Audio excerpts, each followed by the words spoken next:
সিলেটকে protection দেওয়ার জন্য সবাই একত্রিত হইতে হবে। এখন সিলেটের ব্যাপারে কোন আওয়ামী লীগ বিএনপি জাতীয় পার্টি শোনা যাবে না, শোনা উচিত হবে না। সিলেটকে সেভ করার জন্য সবাই একসাথে ঝাঁপাই পড়তে হবে, এটা আমার পরিষ্কার। এই ছাদকে আমি ছাদক উপজেলা থেকে রওনা দিলাম প্রাণ নিয়ে। এখানে একটা জায়গায় যাব। আমরা কোন জায়গায় যাবো হাবিব? আসান হাবিব, কোন জায়গায় যাবো আমরা? ইসলামপুর ইউনিয়ন। এখানে নাকি পানিবন্দী মানুষ অনেক বেশি। আপনারা পানির অবস্থা দেখলে বুঝতে পারবেন যে পুরা পানি আর পানি, চারদিকেই পানি। ছোট্ট শুধু ওই থানাটা দেখলাম, খাওয়ার মধ্যে দেখলাম কি জানি পানি থেকে একটা পোকা উঠে। আপনাদেরকে দেখাচ্ছি যে এখানে সিলেটে প্রতিবারই যেভাবে দেখেন 22-এ হইল, আবার 23-এ হয় না, 24-এ হয়েছে। এইভাবে যদি প্রতিটি বছর পর করে হইতে থাকে তাইলে কিন্তু এক বছর পর যদি হইতে থাকে সিলেটকে টিকায় রাখা মুশকিল হবে। সিলেটের রাস্তাঘাট, অর্থনীতি ধ্বংস হওয়ার মুখে। এগুলা থেকে বেরোয় আসতে হবে, সবাইকে একসাথে বসতে হবে। আমাদের বসে বুঝতে হবে যে আমরা যেভাবে রাস্তাঘাট ভরাট করে ফেলছি, পুকুর ভরাট করে ফেলছি, জলাশয় ভরাট করে ফেলছি, এখন নির্যাতিত করতেছি বা নির্যাতন করতেছে। আমাদের অনেকগুলো কারণ আছে। তা আমি বলবো যে চলেন সবাই মিলে যে যার জায়গা থেকে আমরা ঝাঁপাই করে যারা মানুষ আছে সরকারি ভাবে সহযোগিতা আসতেছে। আমি ধন্যবাদ জানাচ্ছি মাননীয় প্রধানমন্ত্রীকে। এর সাথে ব্যক্তি পর্যায়েও যে যার এলাকা বা বাড়িতে যদি কিছু সহযোগিতা করেন, প্রবাসী যারা আছেন তারাও যদি যে যার এলাকায় করেন, যার বাড়িতে করেন, তাইলে সুবিধা হবে। কারণ আমি তো এখন মেম্বার অফ পার্লামেন্ট হিসাবে আগের মতো হয়তো দায়িত্ব নিয়ে করতে পারি না, আমার এলাকাটাকেও দেখতে হয়। তারপরে বলবো এখন আপনারা আমার জায়গায় এসে আমার মতো করে যেভাবে আমি 22-এ করছিলাম, এইভাবে প্রতিটা পরিবার থেকে একটা লোক যদি দাঁড়াই যাবে, আর আপনারা প্রবাসীরা এবং দেশের বিভিন্ন বিত্তশালীরা সহযোগিতা করেন, তাইলে কিন্তু অনেক দূর আগে যাবে, কিন্তু আমাদের অনেক কষ্ট কমে যাবে। আমি আপনাদেরকে এটা আহ্বান জানাচ্ছি, একটু করে আমরা যে ইউনিয়নে যাচ্ছি এইখানে ভিডিও দেখাবো, আপনার সাথেই থাকবেন। সিলেট সুনামগঞ্জের পক্ষে আমি কথা বলবো এবং নির্বিঘ্নে কথা বলবো এবং প্রেশার দিয়ে কথা বলবো যে এইটা এইভাবে চলতে পারে না।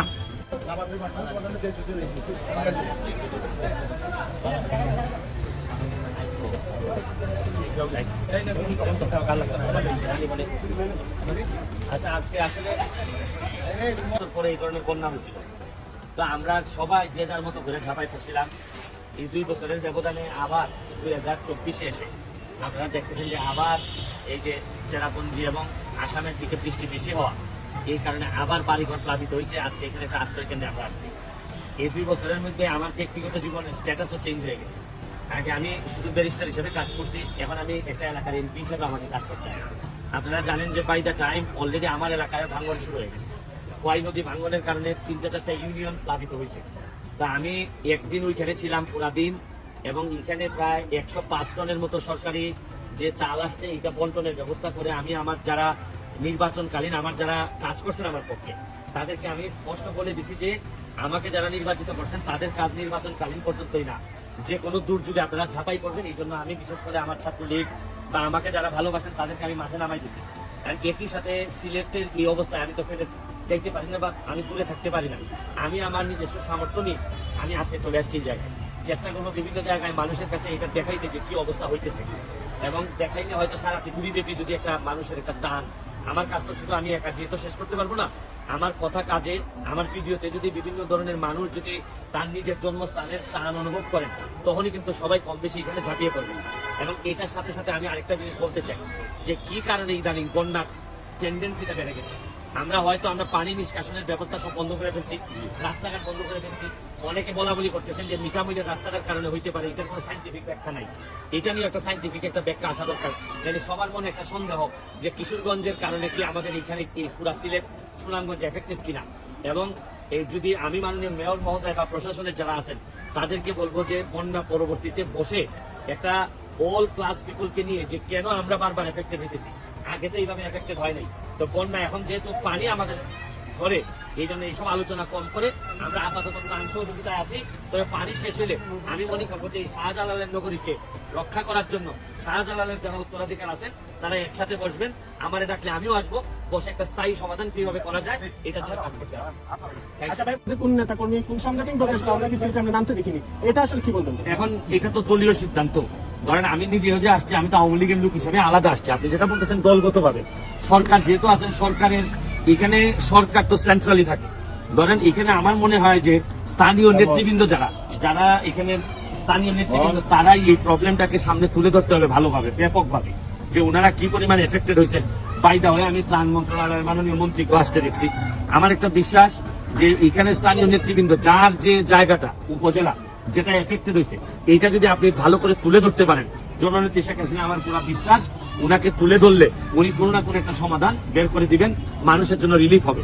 আগামী রবিবারে আমার মহান সংসদে আমার বক্তব্য আছে বাজেটের উপর। আমি এই বাজেটের উপর বক্তৃতাতেও যদিও আমি আমার জেলাটা একেবারে সাইডে পড়ছে হবিগঞ্জে, তারপর সিলেট সুনামগঞ্জের পক্ষে আমি কথা বলবো এবং নির্বিঘ্নে কথা বলবো এবং প্রেসার দিয়ে কথা বলবো যে এইটা এইভাবে চলতে পারে না। সিলেটকে প্রোটেকশন দেওয়ার জন্য সবাই একত্রিত হইতে হবে। এখন সিলেটের ব্যাপারে কোনো আওয়ামী লীগ বিএনপি জাতীয় পার্টি শোনা যাবে না, শোনা উচিত হবে না। সিলেটকে সেভ করার জন্য সবাই একসাথে ঝাঁপাই করতে হবে, এটা আমার পরিষ্কার। আরেকটা বিষয়, প্রধানমন্ত্রী 2022 সালে ভয়াবহ বন্যার পর সিলেট সফর করেছিলেন, তিনি সুরমা খননের কথা বলেছিলেন, 2 বছরও সেটি শেষ হয়নি। তাহলে এই জটিলতাগুলো সিলেট বিভাগের উন্নয়নের ক্ষেত্রে কেন আসলে এই জটিলতা? সিলেটের উন্নয়নের জটিলতা কেন জানেন? সিলেটের আমি সহ আমরা নেতারা হচ্ছে কিছুটা আমরা নিজেদের বাইরে চিন্তা করতে পারি না। যদি চিন্তা করতে পারতাম তাইলে 6 লেনের থেকে সারা বাংলাদেশের সবার পরে আমাদের 6 লেন, এখনো 6 লেনের কাজই শেষ হয় নাই। আমরা এর মধ্যে 2-3 জন অর্থমন্ত্রী পাইছি, আমাদের অর্থমন্ত্রীর মাধ্যমে টাকা ছাড় হয়েছে সব লেনে, কিন্তু সব জায়গায় হয়েছে, কিন্তু আমার এলাকায় 6 লেন হয় নাই। আপনাদের মনে আছে কিনা কিছুদিন আগে বলছিলাম আমাদের এলাকার নেতারা যখন মন্ত্রী হন তখন দেখা যায় শ্বশুর বাড়ি সিলেটের বাইরে থাকে, তার কারণে শ্বশুর বাড়ির উন্নয়ন করতে করতে আর সিলেটের কোথাও তো মনে থাকে না। তবে আমি ভাই মন্ত্রী তো হই নাই, এমপি হিসাবে আমি এলাকায় বিয়ে করছি, এই জন্য আমার এলাকার মানুষ কম্পারেটিভলি একটু বেশি শান্তিতে আছে। কত টাকা ভাই রিটার্ন করছেন আপনারা? জি জি, আমি অবশ্যই বলবো। আমি কিন্তু বলছি না যে ইটনা মিটামিনের রাস্তার কারণে এই অবস্থা। একটা পোর্শন মানুষ মনে করতেছে যে এটার একটা কারণ হইতে পারে, এটার একটা সাইন্টিফিক স্টাডি আমাদের সামনে আসা দরকার, যে যদি না হয়ে থাকে তাহলে এটা আমাদের নসিব, আমরা মনে করবো পানি আমাদেরকে, আর যদি হয়ে থাকে এইটারও তো বিকল্প ব্যবস্থা নিতে হবে, তখন হয়তো আরো অনেক বেশি ব্রিজ বানাইতে হবে। কি করা লাগবে এটা রাষ্ট্র বা সরকার। Thank you.